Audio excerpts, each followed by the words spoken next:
ఓం నమో శ్రీ లక్ష్మీ వెంకటేశ్వరాయ శ్రీ మహాగణాధిపతియే నమః. ఉగ్రం వీరం మహావిష్ణుం జ్వలంతం సర్వతోముఖం నృసింహం భీషణం భద్రం మృత్యుర్నమామ్యహం.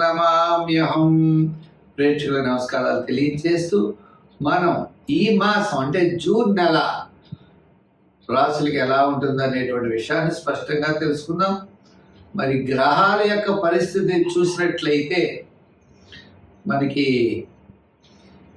మేషరాశిలో వృషభ రాశిలోకి వచ్చేటప్పటికి రవి ఉన్నాడు, మిథున రాశిలో గురుడు, కర్కాటక రాశిలో కుజుడు, మరి మేష రాశిలో శుక్రుడు, శనేమో మీన రాశిలో శని, రాహు కుంభరాశిలో కేతు సింహరాశిలో. ఈ విధమైనటువంటి గ్రహాల యొక్క సంచారం ఉండడం ద్వారా ఇది సర్పదోష సంబంధమైందని అంటూ ఉంటారు. ఏదైనప్పటికీ దీని యొక్క ప్రభావం వల్ల అవచ్చు మనం వ్యక్తిగతమైనటువంటి రాశులకి ఈ జూన్ నెల ఎలా ఉంటుంది అనే విషయాన్ని మనం బాగా ఆలోచిద్దాం. తద్వారా సులభమైన పరిహారాల ద్వారా ఈ రాశుల్లో ఉన్నటువంటి మనకి సులభమైన పరిహారాల ద్వారా తప్పనిసరిగా దానిని మనం చెడు ప్రభావాన్ని నివారించుకుంటూ సన్మార్గంలో వెళ్ళడానికి జ్యోతిషం ఒక లైట్లా మనకు ఉపయోగపడి ఎంతో ఉపయోగకరంగా ఉంటుంది. ఇది హ్యాండ్ బుక్ అంటారు, కరసాధన లాంటిది పంచాంగం. చేత ఖగోళంలో ఉన్నటువంటి గ్రహాల ఆధారంగా తీసుకుని చెడు వస్తుందనేప్పుడు జాగ్రత్తలు, మంచి వస్తుందన్నప్పుడు కొంచెం వేగవంతంగా వెళ్ళి మన విజయాన్ని మనం సాధించగలుగుతాం. చెడు వస్తుందన్నప్పుడు ఏ సులభమైనటువంటి పరిహారాల ద్వారా దాన్ని మనం నివారించుకోవచ్చు అనే ఆలోచనతో ముందుకు వెళ్ళాలి. దీన్ని ఒక గైడెన్స్గా మాత్రమే స్వీకరిస్తూ మనం వెళ్ళినట్లయితే తప్పకుండా మన విజయాన్ని సాధించగలుగుతాం. రెండవ విషయం, ఉద్యమే నైసిత్యంతి కార్యాడిన మనోరథై. మన యొక్క ప్రయత్నం తప్పనిసరిగా ఉండాలి. ప్రయత్నం చేతనే విజయం సాధిస్తామనేటువంటి విషయాన్ని కూడా మీరు తెలుసుకోవాలి. మా కార్యక్రమం మీకు నచ్చినట్లయితే లైక్ చేసి షేర్ చేయండి. ప్రతి ఒక్కరు కూడా ఈ కార్యక్రమాన్ని 10 మందికి అందిస్తారని ఆశిస్తూ మనం వృషభ రాశి, ఈ వృషభ రాశి వారికి మనం చూసినట్లయితే కుటుంబ, ఆర్థిక, సంతానపరమైన వ్యవహారాలు చాలా ప్రోత్సాహకరంగా ఉంటాయి. అయితే మొట్టమొదటి 15 రోజులు, తర్వాత 15 రోజులు అవ్వచ్చు, ఆరోగ్య సూత్రాలు మాత్రం పాటించాలి. పంటి నొప్పులు అవ్వచ్చు, నేత్ర కళ్ళ సంబంధమైనవి, ఇలా పెయిన్స్ సంబంధమైనటువంటి ఇబ్బందులు, వైద్య సలహాలు పాటించవలసిన అవసరమైతే ఈ యొక్క వృషభ రాశి వారికి ఉంటుంది. ఈ వృషభ రాశి వారికి గ్రహాలన్నీ చాలా అనుకూలంగా ఉన్నాయి. విద్యార్థులకి మంచి అవకాశాలు లభిస్తాయి. రాజకీయ నాయకులు ఇప్పటివరకు ఎక్కడగా ఉన్నప్పటికీ రండి రండి అని చెప్పి ఆహ్వానాలు అందుకుంటారు. వృత్తుల పరమైన వారు, వారికి కళారంగం అవ్వచ్చు, న్యాయవాదులు అవ్వచ్చు, వైద్యులు అవ్వచ్చు, స్వతంత్ర వృత్తి వారు, చేతి వృత్తుల వారు, ఇలా వృత్తుల పనులు చేసేవారు అందరికీ కూడా కాస్త అవకాశాలు లభిస్తాయి. ఆర్థిక పరమైన సర్దుబాట్లు జరుగుతాయి. గతంలో అనేకమైన రుణ బాధలు, చికాకులు గత 4-3 సంవత్సరాల నుంచి అనేక రకాలుగా మనం చేసి ఉన్నాం. వాటిల్లో ఒక్కొక్క విషయం ఒక్కొక్కటి క్రమేపీ ఈ 1 ఇయర్లో, అంటే ఈ వేళే జరగదని అనుకోకండి, ఈ 1 ఇయర్లో క్రమేపీ అనుకూలమైన వాతావరణం ఉంటుంది. ఈ జూన్ నెలలో చాలా మట్టుకి ఒక ప్రణాళిక అనేది సిద్ధం చేసుకుంటారు. అంతేకాకుండా వ్యాపారపరమైన ఆర్థిక లావాదేవీలు కూడా చాలా చక్కగా ఉంటాయి. నూతనమైన వ్యాపార ప్రయత్నాల్లో ముందుకు దూసుకుని వెళ్ళగలుగుతారు. ఆర్థిక ప్రోత్సాహం, గతంలో ఉన్న కోర్టు వ్యవహారాలు, రుణ బాధలు, అదేవిధంగా మనం బ్యాంకు రుణాలు మొదలైనటువంటి ఏవైతే ఉన్నాయో వాటిలో మీకు చక్కని క్లారిటీ వస్తుంది.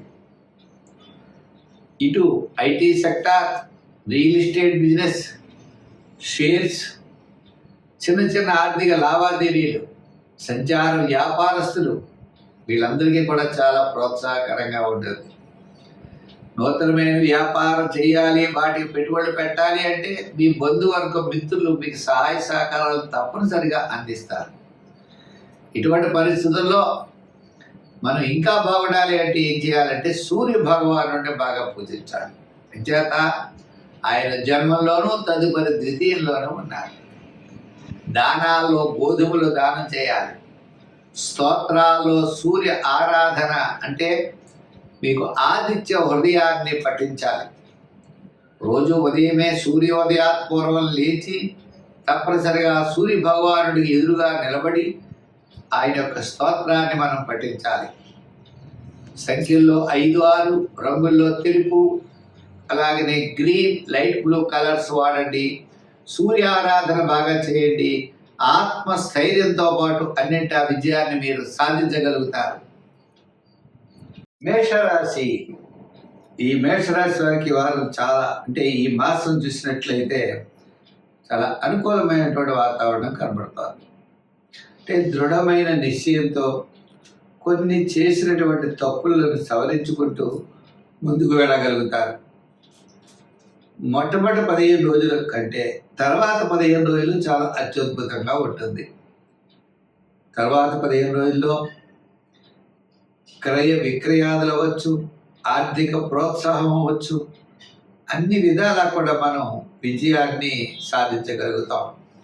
ఎందు గురించి అంటే మనకి 15 రోజుల తర్వాత సూర్య భగవానుడు తృతీయ స్థానంలోకి వెళ్తాడు. అంటే రవి సూర్య భగవానుడు తృతీయ స్థానంలో అత్యద్భుతంగా యోగిస్తాడు. ఇప్పుడు మిగిలిన గ్రహాలన్నీ కూడా మిశ్రమైనటువంటి ఫలితాలు కనపడుతున్నాయి. ప్రతి పనిలో కూడా మనం శ్రద్ధ అనేది వహించవలసిన అవసరం ఉన్నది. విద్యార్థులు దక్షిణామూర్తిని శ్రద్ధగా పూజించాలి. రాజకీయ నాయకులకైతే అవకాశాలు తగ్గుతాయి. వృత్తుల పరంగా ఉన్న వారికి పబ్లిక్ రిలేషన్స్ తగ్గుతాయి.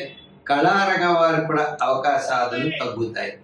ఏదైనా ఆర్థిక సర్దుబాట్లు, ఆత్మస్థైర్యం, బంధుమిత్రుల యొక్క సహాయ సహకారాలు ఇవన్నీ కూడా మనకి జూన్ 15 నుంచి జూన్ నెలాఖరు వరకు యోగించేటువంటి అవకాశాలు ఉన్నాయి. చేత ముఖ్యమైన వ్యవహారాల్ని, రుణ ప్రయత్నాలు, కోర్టు ప్రయత్నాలు, ఆర్థిక సంబంధమైన వ్యవహారాలు ముఖ్యమైన ఇంపార్టెంట్ చేయాలన్నట్లయితే మాత్రం మనం జూన్ 15 తర్వాత చేయడానికి మంచిది. ఏదో కొంతకాలం విందులు వినోదాల్లో పాల్గొనడానికి అంటే సమయానికి నిద్ర, సమయానికి భోజనము లభిస్తాయి. మిగిలినటువంటి వ్యవహారాలన్నీ కూడా ఒక పని 2-3 సార్లు చేయాలి. చికాకులు, శ్రమ, మానసికమైన అశాంతి ఇవన్నీ తోడవుతాయి. విద్యార్థులు ఎక్కువ శ్రమపడాలి. రాజకీయ నాయకులు, వృత్తుల పరంగా ఉన్న వారికి కూడా సామాన్యం. వ్యాపారపరమైన ఆర్థిక లావాదేవీలు కూడా నూతనమైన వ్యాపార ప్రయత్నాల విషయాల్లో చాలా జాగ్రత్తలు తీసుకోవాల్సిన అవసరం ఉన్నది. అయితే మరి ఈ రాశి వారు ఎక్కువగా ఎరుపు కలర్ వాడండి. నెంబర్స్లో మీకు వీలైనట్లయితే 4, 7, 9 సంఖ్యలు వాడండి. దానాల్లో ఎక్కువగా చేయాలన్నట్లయితే తిలదానం చేయండి. నూనెను మరి దేవాలయాల్లో తప్పనిసరిగా ఇవ్వండి. తద్వారా మీకు శని స్తోత్రాన్ని రోజు పఠిస్తూ నవగ్రహ ప్రదక్షిణ చేసినట్లయితే తప్పకుండా ప్రాబ్లమ్స్ తగ్గి కాస్త ముందుకు వెళ్ళడానికి అవకాశాలు